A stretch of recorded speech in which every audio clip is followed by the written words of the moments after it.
네, 안녕하세요. 반갑습니다. 한마를 관계연구소 전보영 소장입니다.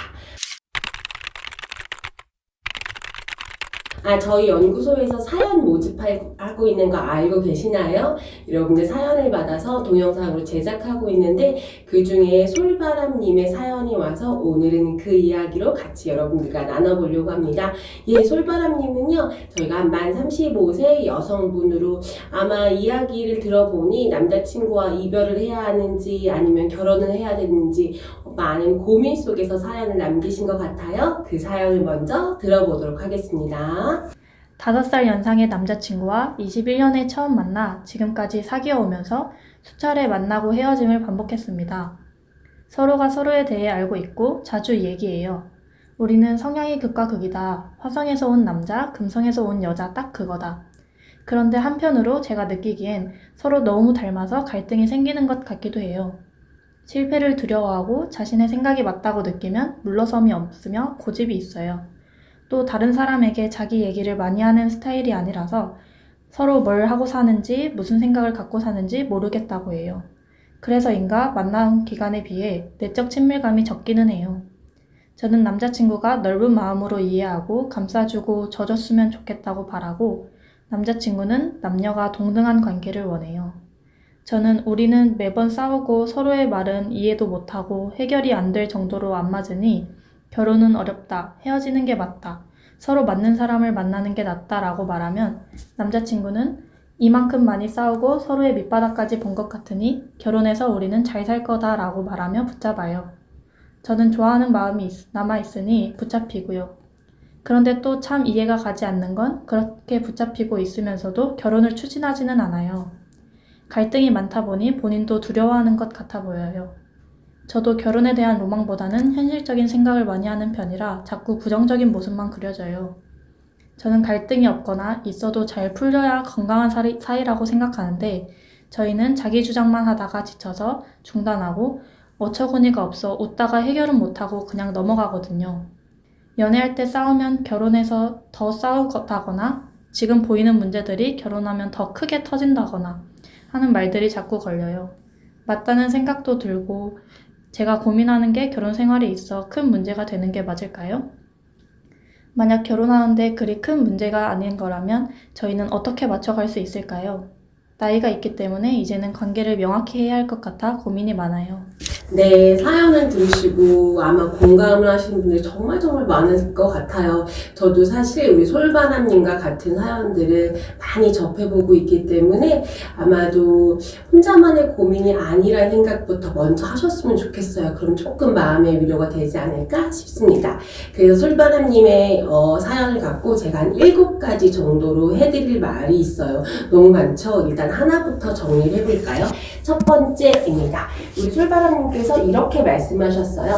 5살 연상의 남자친구와 21년을 만나 지금까지 사귀어오면서 수차례 만나고 헤어지기를 반복했습니다. 라고 이야기하셨는데요. 여러분 아마도 한 사람과 연애를 쭉 하면서 만났다 헤어지고 만났다 헤어지는 분들이 굉장히 많으시죠. 물론 사람 사는 사이니까 그럴 수 있어요. 근데 이때 꼭 하나만 체크해 보도록 하겠습니다. 그게 바로 뭐냐면 헤어지는 문제가 동일한지 또한 그 헤어지는 문제가 다시 만났을 때 개선을 하고 있는지 개선이 되어지고 있는지 딱 이 2가지를 조금 체크해 보셔야 돼요. 사실은 딱 극명하게 비교할 수는 없지만 헤어지는 이유가 여러 개인 게 오히려 나을 수도 있어요. 이게 무슨 얘기냐면 헤어진 이유가 똑같은 이유로 계속 헤어진다라고 하면 그 관계 속에서 두 사람이 빠져나오지 못한 장애물이 하나 있다라는 거거든요. 그래서 헤어지는 문제가 어떤 특성을 갖고 있는지 확인을 하시고 그래서 야 우리 이렇게 노력해보자 이렇게 대화도 해보고 이렇게 해볼게 내가 이렇게 해볼게 자기도 이렇게 해보고 우리 노력해보자 라고 개선이 되어지고 개선이 된다면 오케이. 물론 이게 관계는 여러분 패턴이고 익숙함이기 때문에 이렇게 노력하자라고 하는 게 오래 지속되는 건 사실 어려워요. 그럼에도 불구하고 한 달이라도 2주라도 우리가 서로 노력하고 애쓰는 커플이라면 오케이. 그래서 이 2가지 측면에서 헤어짐을 계속 반복하는 이유와 그 특성을 한번 살펴보셨으면 좋겠습니다. 두 번째 이슈에 대해서 제가 조금 이야기해 볼 건데요. 우리 솔바람님께서 제 생각에는 아마도 통찰력이 조금 좋으신 분인 것 같다라는 생각이 들어요. 성향이 우린 너무너무 달라요 라고도 말씀하셨고, 어쩌면 너무 똑같아서 싸우는 것 같아요. 이 두 가지를 같이 이야기하셨어요. 근데 놀랍게도 여러분, 많은 커플과 결혼을 한 부부들 사이에는 이 성향이 같다와 다르다는 사실 한 끗 차이예요. 이 두 가지가 공유하고 있기 때문에 만나고 좋아하는 거거든요. 어쩌면 정서적으로 심리적인 욕구, 그들의 결핍, 그들이 원하는 건 거의 동일할지도 몰라요. 그런데 이것을 표현하는 방식이 서로 다르기 때문에 겉으로 보긴 어때요? 아, 우리 너무너무 달라. 식습관도 다르고 행동도 다르고 하나를 타는 모습도 너무 달라 라고 얘기하지만, 두 사람이 사랑을 하는 이유는요, 정서적으로 서로가 맞는 부분이 있어서 그래요. 우리가 보엔이라는 학자가 이렇게 얘기했어요. 자신의 정서적인 분화 수준이 비슷한 사람들끼리 결혼을 한다라고 이야기를 했거든요. 즉, 내가 원하고 싶은 욕구, 보통은 연인 가운데 사랑받고 싶은 욕구가 그래요. 사랑받고 싶은 욕구가 많은 사람이 사랑받길 욕구가 많은 사람을 만나요. 그럼 어떻게 되겠어요? 아, 나도 사랑해도 나도 사랑해도 서로 사랑만 해달라가 그래서 싸우는 경우가 많거든요. 그래서 한번 생각해 보셨으면 좋겠습니다. 남자분이랑 깊은 대화를 통해서, 아, 우리가 서로가 진짜 원하는 건 뭐지? 진짜 정말로 우리 둘 관계에서 원하는 게 뭘까에 대한 대화를 하셨으면 좋겠어요. 사실 그러면 아마도 그 이야기가 같은 답이 나오지 않을까 싶습니다. 따라서 이 부분을 해결하기 위해서는 어떻게 하셔야 되냐면, 일단은 우리가 갖고 있는 긍정적이고 비슷한 측면에 집중하셔야 됩니다. 계속 싸우는 이유는요, 우리의 차이점을 자꾸 드러낼 때 싸우거든요. 그래서 이 말 하지 마세요. 아, 우린 진짜 다른 것 같아. 아, 우린 정말 똑같은 게 하나도 없어. 이렇게 얘기하지 마시고, 쬐끔이라도, 와, 우리 이건 비슷하네. 와, 우린 이건 똑같은데. 와, 우리 이건 되게 잘 맞는다라고 해서 두 분의 시야가 바뀌셔야 돼요. 그래서 우리 안에 있는 가장 좋은 점, 닮은 점부터 먼저 이야기하기 연습, 그리고 진짜 원하는 바를 이해하는 연습, 그것을 하셔야만 비슷한 성향을 통해서, 비슷한 욕구를 통해서 훨씬 더 이 관계가 좋아질 수 있다는 점 기억하셨으면 좋겠습니다. 네, 세 번째로 이야기하고 싶은 게 뭐였냐면, 솔바람님이 이렇게 얘기하셨어요. 우리는 서로의 이야기를 많이 하는 스타일이 아니라서 만나는 기간에 비해서 내적 친밀감이 적은 것 같아요. 네, 역시 통찰력이 있는 지적이었을 것 같고요. 사랑을 하는 사람들 가운데서 내가 오래 만났다고 내적 친밀감이 깊어지는 건 절대로 아니에요. 그 많은 짧게 만나더라도 많이 이야기하고 소통하셔야 되거든요. 아마도 제 생각에는 두 분 다 약간의 회피형의 성향이지 않을까? 근데 제 생각에는 이게 처음부터 회피형이지 않으셨을 것 같아요. 그냥 살아오시면서 내가 내 말을 표현하지 않는 게 내 삶에 조금 편한 거예요. 여자친구와 남자친구 관계에서도 조금 마음에 안 들고 조금 불편하긴 하지만 그냥 말 안 하고 모르겠어, 시간이 해결해 주지 하고 넘어갔었던 그 패턴이 두 사람의 이야기를 하지 않게끔 만들지 않았나 싶어요. 그런데 제가 저 영상 계속 보시면 아시겠지만 회피형의 관계가 진짜 안 좋거든요. 그래서 대화하는 연습하셨으면 좋겠습니다. 제가 잘 사는 부부들은 이렇게 합니다 라고 하는 영상에서 나오는 것처럼 꼭 이야기하는 시간을 정해놓고 이야기하셨으면 좋겠어요. 그러면 무슨 얘기예요? 너무 어색한데요? 맞아요. 그러실 수 있지만 이 어색함이 있어야 또 해결이 되거든요. 그래서 그때 어떻게 얘기해야 되냐면, 내적 친밀감을 함께 나누는 가장 중요한 건 나의 과거의 사건들, 나의 과거의 경험들을 이야기하는 거예요. 이미 이건 지나간 일이라서 판단하거나 갈등의 여지가 없거든요. 자기야, 나는 초등학교 때 이런 일이 있었고 이랬었어. 중학교 때는 이렇고 이랬었어요. 나 어렸을 때 엄마 아빠랑 이런 일이 있었는데 이런 게 기억이 났고 여기 여행 갔었는데 너무 좋았어 라고 그냥 내가 나의 어린 시절 이야기를 이 사람한테 하는 거예요. 상대방도 마찬가지고요. 그러면서 그때 모습을 생각하면서 귀엽기도 하고요. 때로는 안쓰럽기도 해요. 그래서 이 기간 동안은 절대 현실적인 얘기 많이 하지 않으셨으면 좋겠어요. 옳고 그름 어떤 판단이 들어가는 이야기를 하기보다는 옛날 이야기를 하고요. 이런 옛날 얘기를 해서 이야기하는 게 재밌어지고 티키타카가 조금 된다면 그 다음엔 미래 이야기 하세요. 나는 결혼을 하면 이렇게 살고 싶고 미래에 이런 엄마가 되고 싶고 이런 아빠가 되고 싶고 이렇게 취미생활하면 너무 재밌을지 않을까? 아직 생각하지 않지만 아직 경험해보지 않았지만 미래에 있는 이야기를 많이 해보세요. 그러면 또 미래 이야기를 하다 보면 불안이 많이 낮춰지거든요. 그 다음 스텝이 현재 이야기를 하는 거예요. 그렇게 해서 일단 이렇게 대화를 나누는 이유는 내적 친밀감을 만드는 거니 과거의 경험에 관한 이야기부터 충분히 하시고 그래서 그 안에서 사랑과 애정과 연민도 한번 느껴보시고 미래에 어떻게 살아나갈 것인가에 대해서 뭐 돈 얘기 웬만하면 하지 마세요. 뭐 현실적인 얘기보다 난 이런 사람이 되고 싶어 이런 가족을 이루고 싶어 가치관에 관한 이야기를 하시고요. 이런 이야기가 잘 통했다 싶으면 현실 얘기를 하시는 거예요. 지금은 서로가 서로의 이야기를 안 한다라는 것의 가장 궁극적인 이유는 대화하는 즐거움이 없는 거예요. 왜 우리 친구들끼리 만났을 때도 막 이러쿵저러쿵 막 사소한 이야기를 해도 그게 너무 재밌잖아요. 그러면 이야기를 잘 통하는 친구는 그 다음에 또 만나고 싶단 말이에요. 근데 지금 두 분은 만난 기간에 비해서 대화하는 즐거움을 많이 못 느끼셨던 것 같아요. 그래서 아주 시시콜콜한 대화서부터 옛날 얘기서부터 대화를 하면서 재밌다 라고 하는 감정을 느껴보셔야 돼요. 그래야 그 다음에 대화하는 게 즐거워져야 이 회피형의 소통 방식을 조금 극복할 수 있습니다. 제가 이 사연에서 네 번째로 이야기하고 싶은 것은 아마 많은 사람들이 이런 생각하고 있을 것 같아요. 뭐라고 정확하게 표현하셨냐면 저는 남자친구가 넓은 마음으로 이해를 하고 감싸줬으면 좋겠다라고 바라고 남자친구는 남녀가 동등한 관계이길 원해요 라고 글을 쓰셨는데요.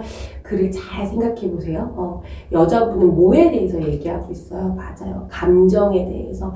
나를 안아주고 감싸주고 남자친구가 나의 감정적인 안전 기지가 됐으면 좋겠다라고 감정의 욕구에 대해 설명을 하고 계시는데 남자친구분은 뭐라고 얘기하냐면 정서와 감정에 대해서 이야기하는 것이 아니라 형식과 방식과 논리와 이성에 대해서 얘기를 하고 있어요.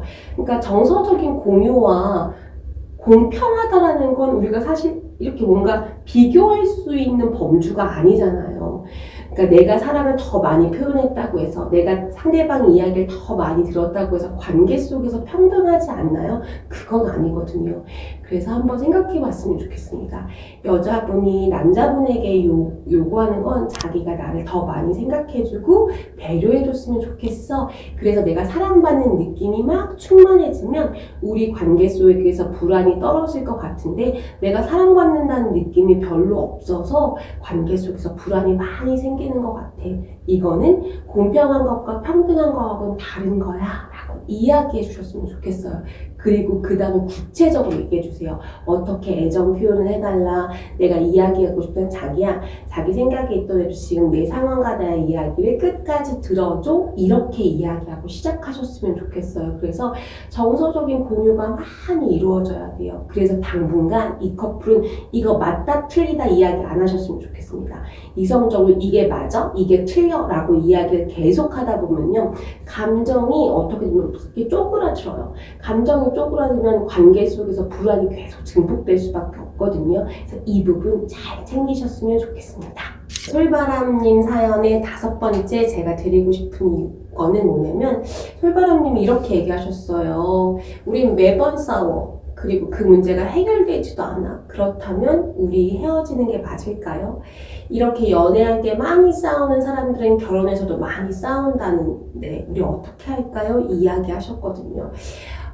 연애 때 많이 싸웠다고 해서 결혼해서 반드시 싸우는 것은 절대로 아니에요. 오히려 많이 싸워서 결혼까지 성공을 했다면 그 두 분만의 갈등 해결 방식이 있다라는 이야기라서 이 자체가 연애 때 많이 싸우니까 결혼해서 많이 싸운다, 이거는 우리가 잘못 알고 있는 거예요. 근데 단 이랬으면 좋겠습니다.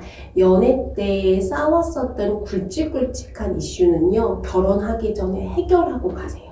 예를 들어서 의사소통의 문제라든지 경제적인 관념의 차이라든지 이렇게 중요한 문제는 결혼하기 전에 많이 이야기를 해서 해결을 하고 가셨으면 좋겠고, 또 한 가지는 막 싸웠을 때요, 부정적인 말 막 쏟아내지 마세요. 아, 우린 이러니까 안 돼. 우린 이렇게 매번 싸워서 안 돼. 또 해결되지 않은 이슈 갖고 이렇게 또 싸우니 우리 관계는 끝내는 게 맞아 라고 하는 극단적인 이야기 하지 않으셔야 해요.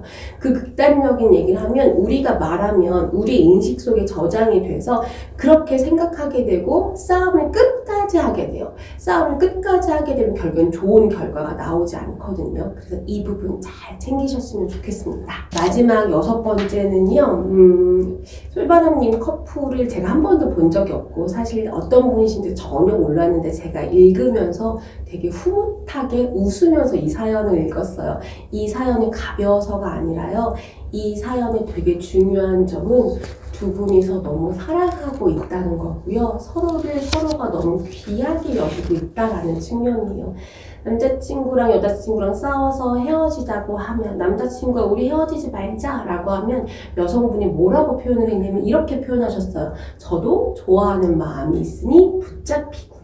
이렇게 표현을 하셨고, 또 무슨 얘기냐면 막 싸우다가 어처구니가 없어서 서로 웃다가 싸움을 끝나게 된다라고 하셨어요. 사실 이거는요, 여러분, 이건 솔바람님, 두 분이서 애정이 없으면 이렇게 결과가 나지 않아요. 그만큼 애정이 있다라는 거고, 제가 느끼기에는 두 분 사이에 유머 코드도 조금 맞는 것 같아요. 즉 커플 안에 유머가 살아있다라는 이야기인 것 같기도 하거든요. 그래서 잘은 모르겠지만, 그리고 또 제가 장담할 수는 없지만 어쩌면 두 분은 지금 헤어진다면 굉장히 아쉬울 거예요. 왜냐하면 제 생각엔 애정은 변질되지 않고 서로에 대한 애정은 그대로 남아있는 것 같거든요. 그러니까 지금 이것도 고민하시는 거겠죠. 그래서 두 분이 서로가 서로를 사랑하는 이 애정이 있음을, 그리고 그 애정이 생각보다 두 분이 생각하시는 것보다 굉장히 크다는 걸 서로 알고 표현하는 거에 집중하셨으면 좋겠습니다. 아마 연애한 지 이제 꽤 오래되셨기 때문에 애정 표현이 많이 줄어들었을 거예요. 근데 그렇지 않아요. 우리가 연애하면 연애할수록 애정 표현도 증가하셔야 돼요. 사랑한다고, 고맙다고, 반갑다고, 너밖에 없다고, 네가 예쁘다고, 너가 가장 멋있다라고 표현을 해서 지금 둘만 알고 있는 이 숨겨진 애정을 많이 증폭시켰으면 좋겠습니다. 예, 우리 솔바람님의 소연을 통해서 이제 마지막 7번째로 조금 결론을 한번 지어볼까 하는데요. 이 짧은 사연을 갖고 제가 두 분의 관계를 다 평가할 수도 없고 이해할 수도 없고 알 수도 없죠. 그런데 이 두 분은 서로에 대한 애정이 있기 때문에 지금 헤어진다라고 하면 그 이후의 사랑에서도 큰 어려움을 경험할 수도 있으니 두 분이서 많이 노력하셨으면 좋겠습니다. 긍정적인 표현하시는 거, 의사소통 규칙적으로 하시는 거, 그리고 무엇보다도요, 결혼을 할 것인지 말 것인지에 대한 결정을 빨리 하셨으면 좋겠어요. 제가 왜 이렇게 얘기하냐면 이미 벌써 서로가 서로에 대해서 많이 알고 있고 패턴도 알고 있는데, 이 우리의 관계가 불확실하다라고 하는 그 측면, 즉 이 측면이 두 분 사이에서 훨씬 더 많은 불안을 더 야기시키고 있습니다. 그래서 우리가 헤어질 수 없으면 우리의 애정이 아직 많으니 그렇다고 한데 우리 결혼을 결정하고 결혼을 준비해보자 라는 이 솔직한 대화가 두 분이 있으셨으면 좋겠어요. 그래야만 이 불안을 잡을 수 있고 이 불안이 두 분의 관계를 더 이상 망치지 않아요. 그래서 이거 잘 기억하셨으면 좋겠고요. 마지막으로 결혼을 하시는 것까지는 제가 문제가 없을 것 같은데, 결혼을 하는 생활 속에 의사소통의 패턴에 대한 문제, 그리고 약간 그러니까 악순환으로 돌아가는 패턴이 약간은 문제가 될 수 있어서 꼭 저희 연구소가 아니더라도 주변에 가까운 데서라도 조금 전문가의 도움을 받으면서 의사소통 연습하고 두 사람이 진짜 원하는 니즈가 무엇인지 파악하면서 공부하고 열심히 훈련하고 공부하고 훈련을 하면서 결혼을 준비하시면 어떨까 싶습니다. 그래서 그러면 앞으로 두 분에게 펼쳐질 이 부분이 조금 더 안정적으로 흐르지 않을까 싶거든요. 그래서 제가 솔바람님의 사연을 통해서 정말 마음을 담아서 말씀을 드렸고요. 아마 소중히 남겨주신 사연 덕분에 비슷한 상황에 놓이신 분들에게 많은 도움이 되셨을 거라고 믿습니다. 네, 저희 한마로 관계연구소는 이렇게 지속적으로 여러분의 사연을 기다리고 있습니다. 저희 블로그 그리고 저희 유튜브에서 창 링크 있거든요. 거기에 링크를 통해서 글 남겨주시면 여러분의 소중한 사연을 받아서 좋은 영상 만들도록 하겠습니다. 이 영상이 좋았다면 구독, 좋아요, 알림 설정 아시죠? 그래서 함께하는 한마로 관계연구소가 되겠습니다. 우리 인사하고 마무리 접을까요? 관계 중심